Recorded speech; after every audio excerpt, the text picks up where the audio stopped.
परत तुमली. अरे माझा राजा जन्मला, अरे माझा शिवबा जन्मला, तीन दलितांचा कैवारी जन्मला, दुष्टांचा सहारी जन्मला. अरे माझा राजा जन्मला, अरे माझा राजा जन्मला. आज पुन्हा एकदा त्याच मातीमध्ये महाराष्ट्र एकवटण्याची जाणीव होते. खरं तर आपण ज्या महाराष्ट्रात राहतो तो महाराष्ट्र नेमका कसा आहे? खरं तर महाराष्ट्र म्हणजे मावळ मातीचा, मावळ मनाचा महाराष्ट्र, भक्तीच्या आईलतराचा, शक्तीच्या पैलतराचा महाराष्ट्र, मातीत तुमसणारा तेजोमय रक्तीला कुमकुम कैरकाचा धगधग दैत्या सुरात घेऊन पेटणारा महाराष्ट्र, पोलादी छात्रंदाची मला पेटवणारा महाराष्ट्र, करता महाराष्ट्र म्हणत, करता महाराष्ट्र म्हणत मराठ्यांचा स्वाभिमान कळत आणि जिवंत ठेवणाऱ्या जगदंबा पोतवाद घेऊन तो गोडाऱ्या वादळाचा माझ्या शिवबाचा महाराष्ट्र.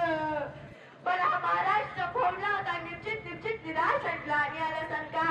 नव्हता शिवधर्माचा अभिमान की नव्हता स्वराज्याचा स्वाभिमान.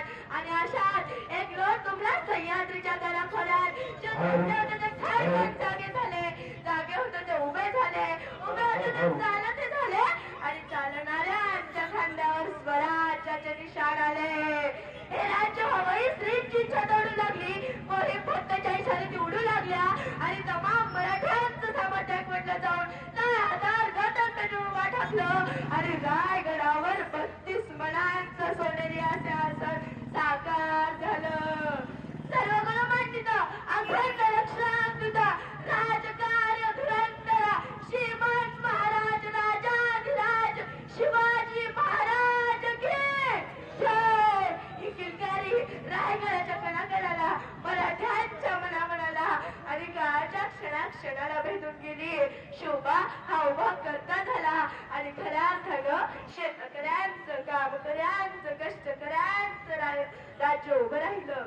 अहो 350 वर्षापूर्वी माझ्या राजाने रायगडावर 11,000 फुटांची वर गंगासागर नावाचं तळ खोदलं.